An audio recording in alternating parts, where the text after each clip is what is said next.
Me negué a entrenar a quien me robó el ascenso, y eso destruyó toda la empresa. Entré a esa empresa con 22 años, recién graduado, convencido de que el esfuerzo constante era suficiente para construir una carrera.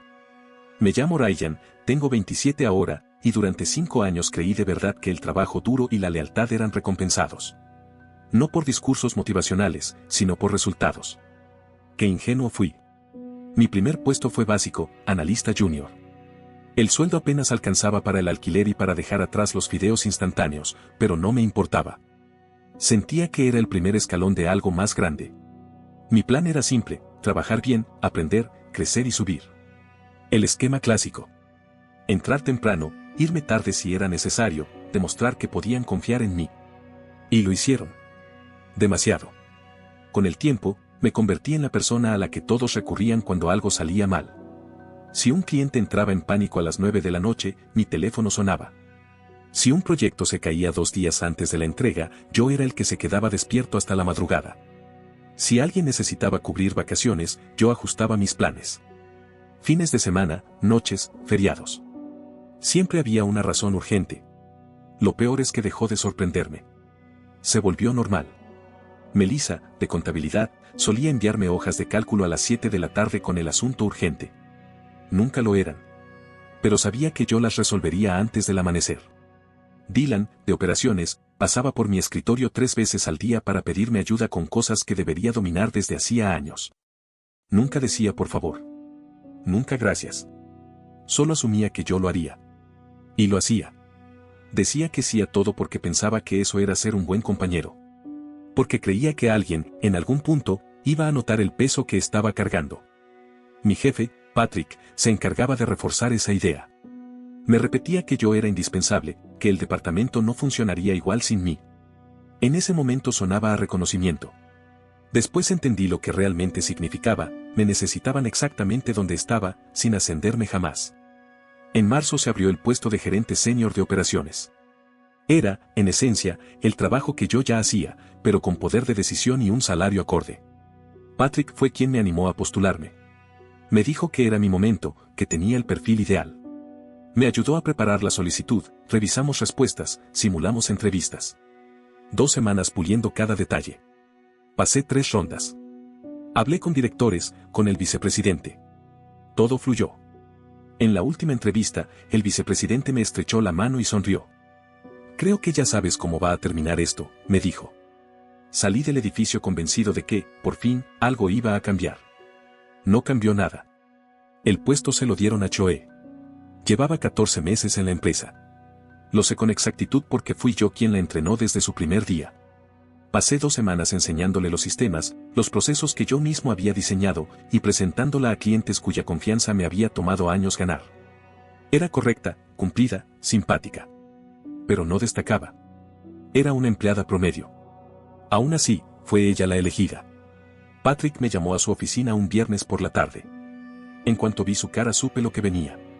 Esa expresión de falsa empatía que la gente usa cuando va a darte una mala noticia y espera que la aceptes sin ruido. Quería decírtelo antes del anuncio oficial, empezó. Decidimos darle el puesto a Choe. Me explicó que la decisión se basó en su experiencia en liderazgo. Que en un trabajo anterior había tenido un equipo a cargo. Que eso le dio ventaja. Yo lo escuchaba sin decir nada, esperando que mencionara otra oportunidad, algún plan alternativo. No hubo nada. Según ellos, la mujer que me pedía ayuda varias veces por semana para responder correos tenía más liderazgo que yo. No grité. No discutí. Asentí y pregunté si eso era todo. Patrick pareció aliviado. Me dijo que estaba manejando la situación de forma muy profesional. Que habría más oportunidades en el futuro. Volví a mi escritorio y me quedé mirando la pantalla durante 1 hora sin moverme. No estaba en shock. Estaba entendiendo. Ese fin de semana actualicé mi currículum, abrí portales de empleo y empecé a planificar mi salida. No iba a armar un escándalo. Solo iba a dejar de regalar mi esfuerzo. Si mi trabajo no valía ahí, valdría en otro lado. El lunes volví con una decisión clara, hacer solo lo que me correspondía. Nada de noches extras. Nada de cubrir a otros. Nada de ser el salvavidas del departamento. Cumplir mi horario, cobrar mi salario y buscar otro empleo en silencio. Pero no me dieron ni 24 horas. Patrick apareció en mi escritorio antes de que encendiera la computadora. Nunca llegaba tan temprano a menos que algo fuera a convertirse en mi problema. ¿Tienes un minuto?, dijo, mientras ya caminaba hacia la sala de reuniones. Lo seguí. Cerró la puerta, se sentó frente a mí y entrelazó las manos sobre la mesa. Chloe empieza su nuevo puesto el lunes, dijo, y necesitamos que se ponga al día lo antes posible. Lo miré en silencio.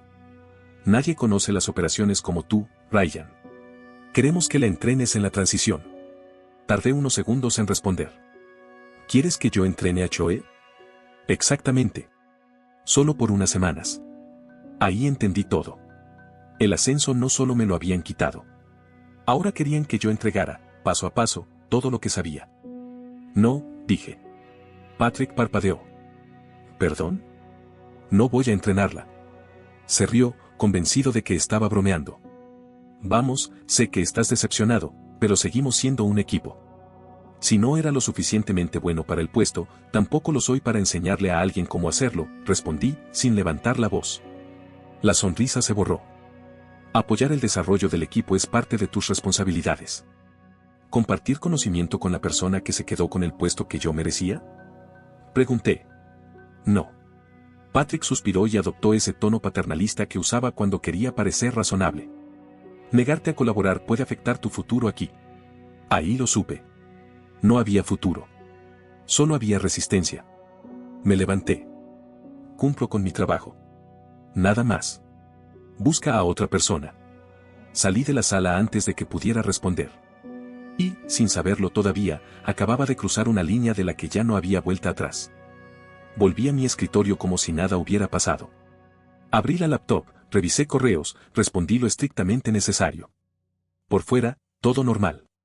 Por dentro, algo ya se había roto. No era rabia, era claridad. Por primera vez en años, tenía límites. No pasó una hora antes de que apareciera una invitación en mi calendario, discusión sobre colaboración en equipo. Participantes, Patrick y Sandra, de Recursos Humanos. No necesitaba más contexto. Esa tarde entré a la oficina de Recursos Humanos. Patrick ya estaba sentado. Sandra también. Ambos tenían esa expresión ensayada de decepción institucional, como si estuvieran a punto de corregir a un niño que no siguió las reglas del juego. Afuera, Evan fingía preparar café, claramente intentando escuchar. Era así, curioso, bien intencionado, con una discreción inexistente. Gracias por venir, Ryan, dijo Sandra, con tono neutro. Patrick nos comentó que ha habido cierta resistencia con el plan de transición. No hay resistencia, aclaré. Decidí no entrenar a Chloe. Sandra miró a Patrick y luego volvió a mí. Entendemos que la decisión del ascenso pudo ser decepcionante, pero negarte a apoyar a una compañera no es un comportamiento aceptable. Engañar a alguien durante 5 años haciéndole creer que tiene una oportunidad y luego promover a la persona que él mismo capacitó, ¿eso sí lo es? Respondí. Patrick se removió en la silla. Nadie te engañó. Aplicaste y seleccionamos a otra persona. Así funciona el negocio. Entonces el negocio también puede funcionar sin que yo haga más de lo que me corresponde. Sandra sacó un documento impreso con mi nombre en letras grandes. Tu descripción de puesto incluye transferencia de conocimiento y apoyo al desarrollo del equipo. Negarte a cumplir una orden directa puede considerarse insubordinación. No pude evitar sonreír. Entonces anótalo. No voy a hacerlo. El silencio cayó pesado. Patrick parecía furioso. Sandra apretó la mandíbula. Intentamos encontrar una solución constructiva, dijo, pero si insistes, tendremos que tomar medidas correctivas. Hagan lo que deban. Yo seguiré haciendo mi trabajo. No el de otra persona. Salí de ahí con una sensación extraña. Sabía que me había puesto un objetivo en la espalda, pero también me sentía más liviano. Estaba cansado de inclinarme para que otros avanzaran. El resto de la semana fue tenso. Patrick solo me hablaba cuando era inevitable. Los demás evitaban mi escritorio como si tuviera una enfermedad contagiosa. Chloe intentó acercarse un par de veces, con el cuaderno en la mano, haciéndome preguntas que antes respondía sin pensar. Deberías preguntarle a Patrick, le decía con educación. Él es tu jefe ahora. A veces parecía confundida. O dolida. No era mi problema. Las consecuencias no tardaron en aparecer. Dylan, de operaciones, tuvo que empezar a resolver solo cosas que antes me pasaba sin pensar. Melissa dejó de enviarme correos urgentes y empezó a redirigirlos a Chloe, como si quisiera demostrar lealtad a la nueva jefa. Al principio pensé que era algo temporal. Después entendí que estaban intentando desplazarme, hacerme parecer prescindible. El problema era que yo sostenía más de lo que creían. Los errores comenzaron a multiplicarse. Clientes confundidos, entregas mal coordinadas, reportes incompletos. El ambiente cambió. Cada día se sentía más pesado, más tenso, como si todos caminaran con cuidado para no ser los siguientes. Chloe empezó a llegar a mi escritorio casi a diario. Tenía la cara pálida, los ojos cansados y el cuaderno prácticamente en blanco. «Ryan, ¿me puedes explicar este flujo?», me preguntaba. «Patrick dijo que tú lo diseñaste». «Habla con él», respondía, sin levantar la voz. Ver su seguridad desmoronarse frente a mí fue extraño. No sentí satisfacción. Tampoco lástima. Solo distancia. Yo había pedido un ascenso, no una guerra. Pero ese lugar convertía cualquier desacuerdo en una batalla. El jueves por la tarde, Evan me abordó junto a la impresora. «Amigo, ¿qué está pasando contigo?», me preguntó. «Dicen que te negaste a entrenar a Chloe». «Así es». Frunció el ceño. «¿Por qué? ¿No es un poco cruel?». «¿Cruel?», repetí. Me quitaron la promoción y luego me pidieron que entrenara a quien me reemplazó. Se quedó en silencio, procesándolo. «Bueno, viéndolo así, suena injusto», admitió. «Pero igual podrías ayudarla, ¿no?». «Por amabilidad». Ahí entendí por qué me caía bien. No era malintencionado. Solo ingenuo. «Ser amable es lo que me metió en este lío», le dije. Ya terminé de ser el tipo bueno. Para el viernes, el caos era evidente. Chloe perdió 2 plazos con clientes importantes, envió un informe equivocado a una cuenta clave y, durante una presentación con ejecutivos, se quedó completamente en blanco. Desde mi escritorio observé todo con una mezcla de impotencia y desapego. Ya no era mi responsabilidad. Yo había cumplido durante años. Lo único que recibí fue una humillación maquillada de oportunidad. Más tarde, Patrick me acorraló en la sala de descanso. «Sabes que Chloe está teniendo dificultades», me dijo. «No es asunto mío. Cuando los proyectos fallan, es problema de todos. Entonces debieron ascender a alguien que no necesitara supervisión constante». Su cara se puso roja. «Estás siendo infantil». «Estoy siendo profesional. Cumplo mi trabajo. Nada más». Esa noche, de camino a casa, el teléfono sonó. Era un reclutador. Había visto mi perfil en línea. Me habló de una empresa con mejor ambiente, mejor salario y posibilidades reales de crecimiento. Colgué con una entrevista agendada y una certeza nueva. Ya no estaba atrapado. El lunes llegué a la oficina con una calma que no había sentido en años. Ya no estaba esperando reconocimiento ni justicia interna. Solo estaba ejecutando una salida. Por eso, cuando vi la invitación en mi calendario con el asunto reunión sobre desempeño, no sentí miedo. Sentí confirmación. Sabía exactamente lo que significaba. O iban a intentar asustarme, o iban a empujarme hacia la salida con un plan de mejora inventado. Cualquiera de las 2 opciones me servía. Entré a la sala de reuniones y encontré a Patrick, Sandra y Mónica, otra representante de recursos humanos. Había carpetas, hojas impresas y ese aire de cortesía forzada que siempre antecede a algo desagradable. Afuera, por el pasillo, vi a Evan pasar y hacerme una seña con el pulgar hacia arriba, creyendo que era una reunión positiva. No tenía idea. Mónica fue la primera en hablar. «Ryan, estamos aquí para abordar algunas preocupaciones relacionadas con tu desempeño y tu reciente negativa a participar en ciertas actividades del equipo». Tuve que contener la risa. «¿Qué tipo de preocupaciones?», pregunté. Mónica hojeó los papeles, como si buscara algo que no estaba ahí. «Hemos documentado incidentes de falta de cooperación, incumplimiento de tareas asignadas y una actitud que afecta la moral del equipo». «¿Se refieren a entrenar a Chloe?», respondí sin rodeos. Patrick intervino.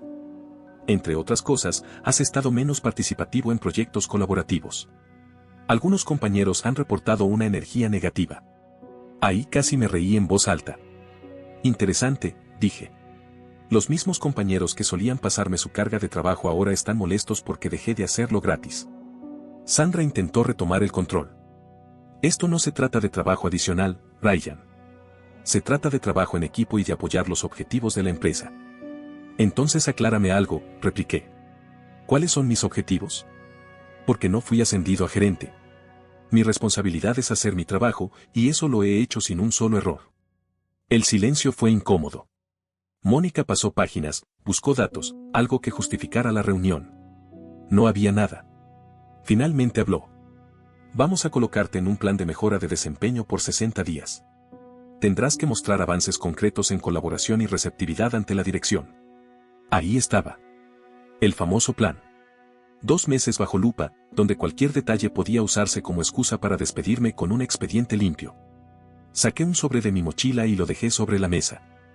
¿Qué es eso?, preguntó Patrick. Mi renuncia. El silencio que siguió fue absoluto. Mónica se quedó con la boca entreabierta. Sandra dejó de respirar por un segundo.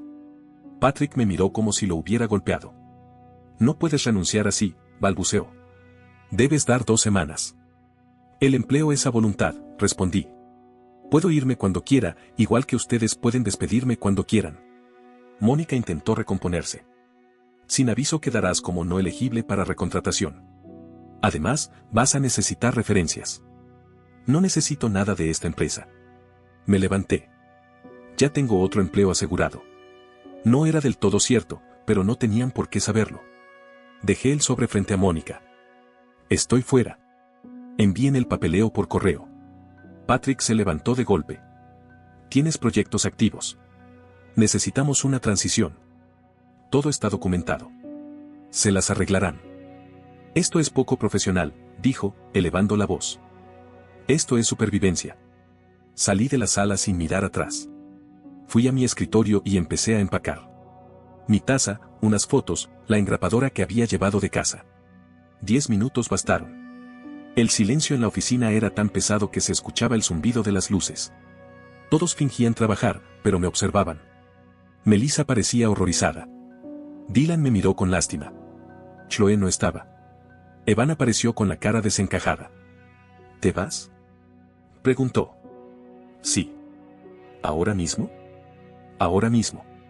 Me miró con una mezcla de sorpresa y respeto. Eso fue increíble. Me ayudó a llevar una caja hasta el coche.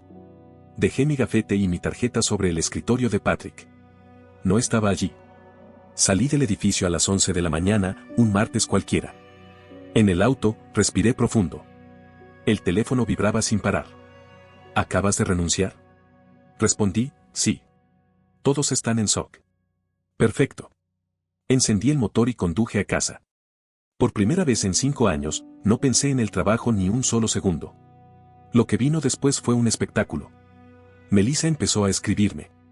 Chloe estaba desbordada. Los proyectos se acumulaban. Los clientes exigían respuestas. Nadie entendía el sistema que yo había diseñado. Las automatizaciones dejaron de funcionar. Un cliente importante amenazó con cancelar su contrato. Patrick intentó llamarme 2 veces.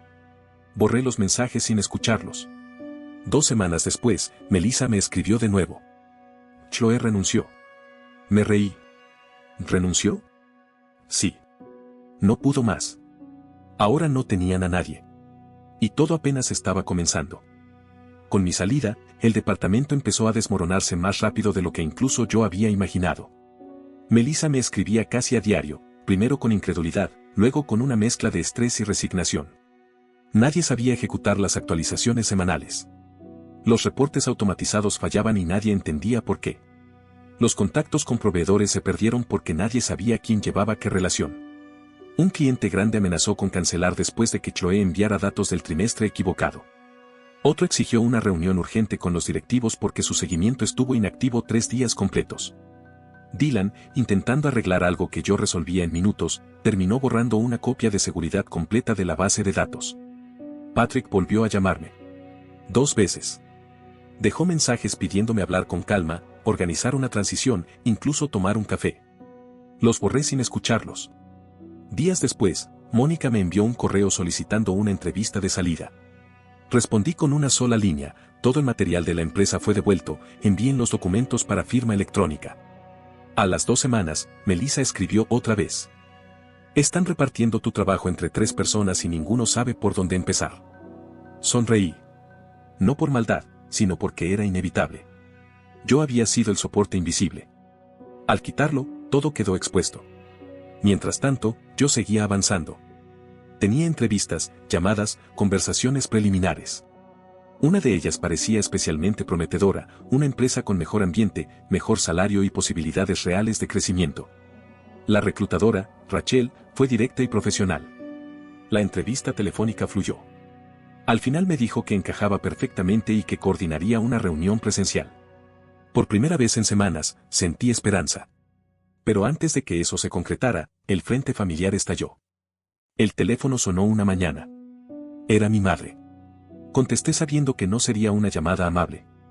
¿Qué te pasa?, dijo sin saludar. ¿Es cierto que dejaste el trabajo? Suspiré. Sí. ¿Cómo pudiste hacer algo tan irresponsable? Subió la voz. ¿Sabes lo difícil que es conseguir trabajo hoy? Escuché a mi padre murmurar algo al fondo.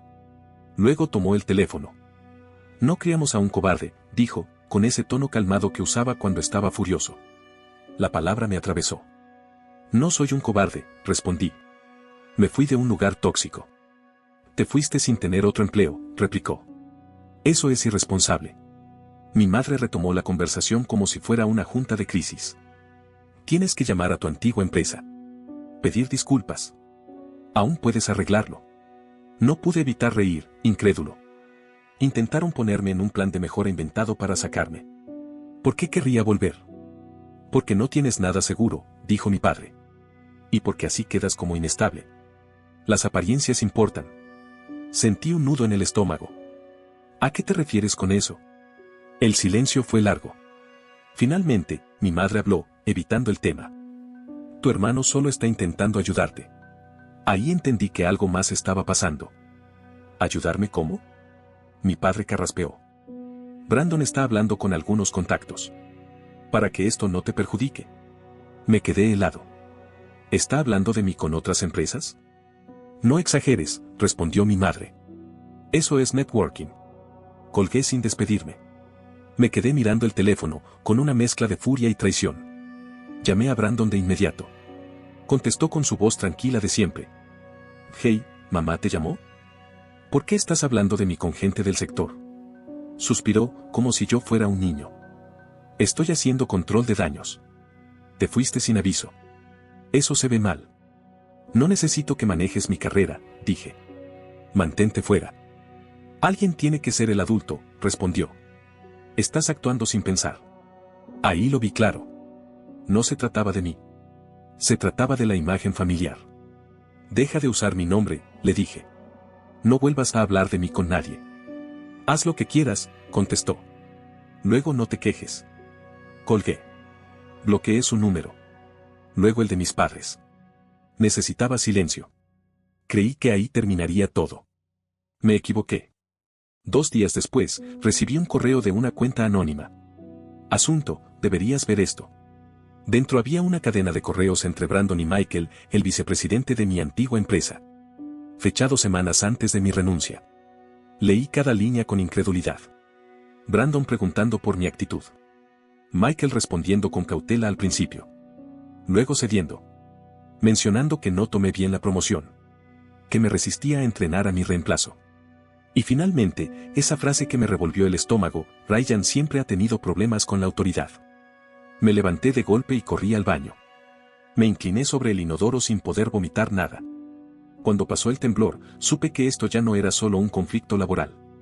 Era una traición en toda regla. Guardé los correos. Y sin pensarlo más, llamé a un abogado. El abogado se llamaba Daniel. Especialista en derecho laboral, recomendado por alguien que no me debía favores ni opiniones. Al día siguiente estaba sentado frente a él, con los correos impresos sobre la mesa. Los leyó en silencio, con atención quirúrgica. No interrumpió. No hizo gestos exagerados. Cuando terminó, levantó la vista y sonrió apenas. Esto es grave, dijo. Para ellos, no para ti. ¿Puedo demandar? Pregunté, todavía incrédulo. Claro que sí. Hay represalias, difamación e interferencia directa. Y el hecho de que tu hermano esté involucrado agrava todo. Aceptó el caso con honorarios por contingencia. No tendría que pagar nada hasta ganar. Al salir de su oficina sentí algo que no había sentido en semanas, control. No paz, todavía no, pero control. Mientras Daniel preparaba la demanda, yo intenté seguir adelante. Actualicé mi currículum, ajusté mi discurso y empecé entrevistas. Una de ellas destacó desde el inicio. Empresa grande, buena reputación, salario competitivo. Rachel, la reclutadora, fue clara desde la primera llamada. Tu experiencia es justo lo que buscamos. La entrevista telefónica fluyó. Luego vino la presencial. 3 personas en la sala, preguntas técnicas, ejemplos de liderazgo, conversaciones naturales. Al final, el jefe del área me sonrió. Solo necesitamos confirmar referencias. Creo que encajarías muy bien aquí. Salí del edificio con el corazón acelerado. Caminé varias cuadras sin darme cuenta. Era esperanza real. El viernes por la tarde, Rachel llamó. En cuanto escuché su tono, supe que algo iba mal. Ryan, necesitamos hablar de algo que surgió en la verificación de referencias. ¿Qué ocurrió? Tu antigua empresa dio un feedback desfavorable.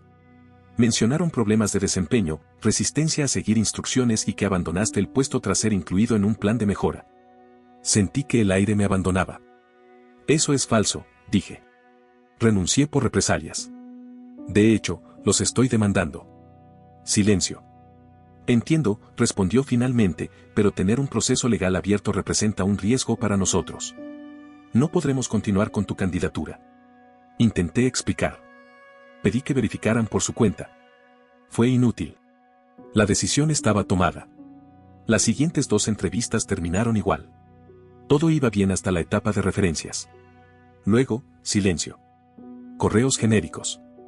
Preocupaciones vagas sobre actitud y profesionalismo. Mi nombre ya estaba marcado. Lo más doloroso no era perder oportunidades. Era saber quién había dado el primer golpe. Llamé a Daniel. Están mintiendo en las referencias, le dije. Me están cerrando puertas. Su respuesta fue inmediata. Eso es ilegal. Refuerza nuestro caso. Envíame todo. Esa misma noche llegó otro correo anónimo. Más pruebas. Esta vez, una cadena entre recursos humanos de la empresa y Brandon, posterior a mi renuncia. Coordinaban respuestas, hablaban de proteger a la industria, sugerían documentar falsos problemas de desempeño. Uno de los mensajes proponía advertir a otras compañías sobre mí. Llamé a Daniel de inmediato.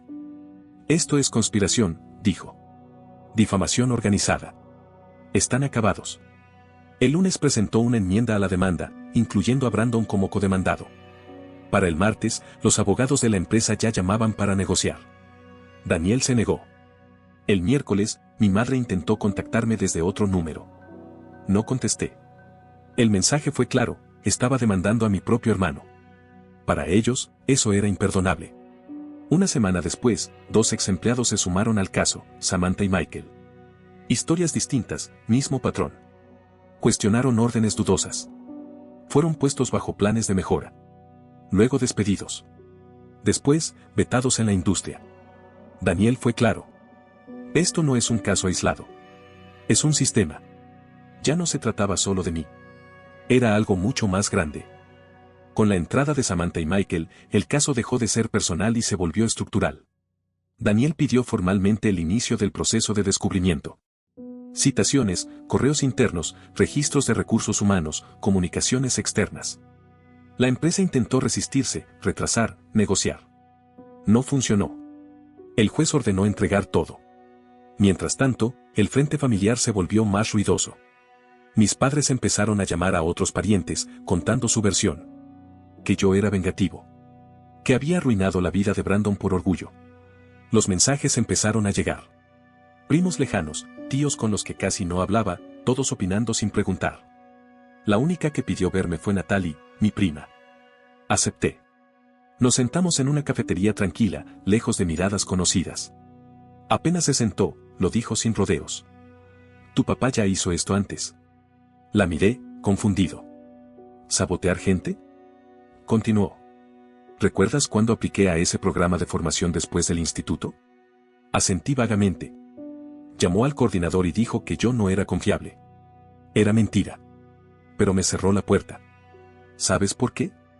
No respondí. Porque Brandon también había aplicado. Sentí un vacío en el estómago. Brandon fue aceptado. Yo terminé trabajando en una tienda 3 años. No sabía qué decir. Nunca me lo habían contado. Natalie bajó la voz. Tu padre siempre lo ha protegido a él, incluso si eso implicaba hundir a otros. Esa conversación encajó demasiadas piezas. 3 semanas después, llegaron las cajas con los documentos. Más de 1000 páginas. Daniel y su equipo las revisaron durante días. Cuando me llamó, su tono era distinto. Encontramos una lista, me dijo. Literalmente se llama no recontratar. Mi nombre estaba ahí. Código, litigioso, advertir a otros. También estaban Samantha y Michael. Y no eran los únicos. Había correos que demostraban comunicación constante entre recursos humanos y otras grandes empresas del sector. Intercambiaban información sobre empleados problemáticos. Era una red. Una lista negra laboral. Esto es enorme, dije. Sí, respondió Daniel. Y vamos a exponerla. Mis padres aparecieron en mi apartamento esa misma semana. Golpearon la puerta con insistencia. Abrí. Fue un error. Detén esto ahora mismo, ordenó mi padre entrando sin permiso. Sal de mi casa, le dije. Estás arruinando la vida de tu hermano. Brandon se la arruinó solo. Solo estaba protegiendo a la familia, dijo mi madre, fría. Entonces lo criaron mal, respondí. Mi padre dio un paso adelante. Retira la demanda o estás muerto para nosotros. Lo miré sin parpadear. Ya lo estoy. Se fueron sin despedirse. Cerré la puerta y supe que ese vínculo había terminado para siempre. 6 meses después, la empresa ofreció un acuerdo. Dinero. Referencia neutral. Cláusula de silencio. Daniel fue claro. Es una buena oferta, pero no cambia nada. Pensé en Samantha. En Michael. En Natalie. Vamos a juicio, dije. Rechazamos la oferta. Luego otra. También. Más personas se sumaron. Otras empresas comenzaron a ceder. La prensa local tomó el caso. Red ilegal de bloqueo laboral. Nombres. Documentos. Pruebas. Mi antigua empresa decidió resistir. También Brandon. El juicio duró 3 semanas. Correos, listas, testimonios. El momento clave fue Brandon en el estrado. Daniel lo desmontó pieza por pieza. Mostró los correos. Las fechas. La coordinación previa incluso a mi rechazo. No tenía respuesta. El jurado deliberó 2 días. Veredicto, culpables. Despido injustificado. Represalias. Difamación. Conspiración. La compensación fue significativa, pero lo más importante fue lo que vino después. La sentencia se hizo pública. La empresa nunca se recuperó. Bancarrota en menos de 1 año. Directivos fuera. Patrick despedido. Brandon, expulsado de su propia compañía, vetado del sector. Yo seguí adelante. Tenía un nuevo trabajo.